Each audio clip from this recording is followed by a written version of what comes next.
Heiraten in den USA kann der Traum vieler Paare sein.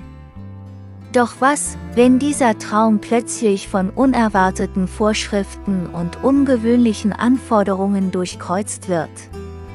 Stell dir vor, du hast monatelang geplant, dein Kleid perfekt ausgewählt und die Gästeliste finalisiert, nur um kurz vor der Trauung zu erfahren, dass du eine spezielle Heiratserlaubnis benötigst oder dass bestimmte Dokumente fehlen. Die USA sind bekannt für ihre Vielfalt und ihre Freiheit, doch gerade beim Thema Ehe gibt es erstaunliche Hürden, die viele nicht kennen. Diese Anforderungen variieren von Bundesstaat zu Bundesstaat und können dazu führen, dass eine Hochzeit plötzlich viel komplizierter wird als erwartet.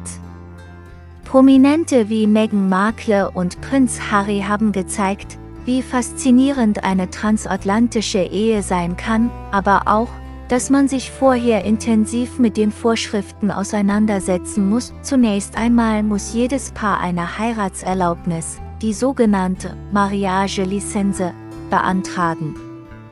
Was viele nicht wissen, diese Erlaubnis hat eine begrenzte Gültigkeit, oft nur wenige Tage bis Wochen. In manchen Staaten wie Texas oder Kalifornien gibt es zudem eine Wartezeit zwischen Beantragung und der eigentlichen Hochzeit.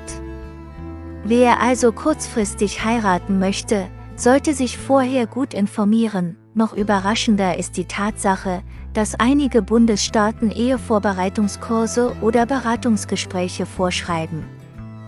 In Staaten wie Florida oder Minnesota kann es sogar finanzielle Vorteile bringen, wenn Paare nachweisen, dass sie an einem solchen Kurs teilgenommen haben. Diese Regelung mag für manche irritierend klingen, doch sie soll sicherstellen, dass Paare gut vorbereitet in die Ehe starten. Wer eine religiöse oder islamische Trauung in den USA plant, muss ebenfalls aufpassen. In vielen Fällen ist eine standesamtliche Eheschließung notwendig, damit die Ehe rechtlich anerkannt wird. Vor allem für Muslime, die eine Nikah-Zeremonie wünschen, kann dies eine Herausforderung sein. Es empfiehlt sich, im Voraus mit religiösen Autoritäten und lokalen Behörden zu sprechen, um sicherzugehen, dass alle Anforderungen erfüllt sind. Auch die Wahl des Trauzeugen ist in den USA nicht immer so einfach, wie man denkt. In manchen Staaten sind 2 Zeugen Pflicht, während andere keine Zeugen erfordern. Zudem dürfen Trauzeugen nicht immer verwandt sein oder eine bestimmte Altersgrenze unterschreiten. Ein weiteres unerwartetes Detail ist die Notwendigkeit bestimmter medizinischer Tests.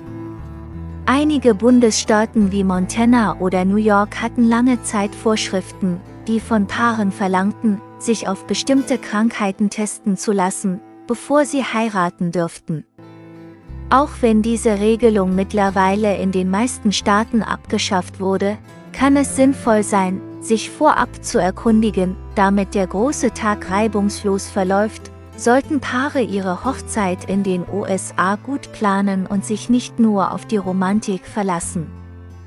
Die richtige Vorbereitung kann helfen, böse Überraschungen zu vermeiden und den Moment ungestört zu genießen. Hast du schon einmal von einer dieser Anforderungen gehört, oder gibt es andere Hochzeitstraditionen in den USA, die dich überraschen? Teile deine Gedanken in den Kommentaren.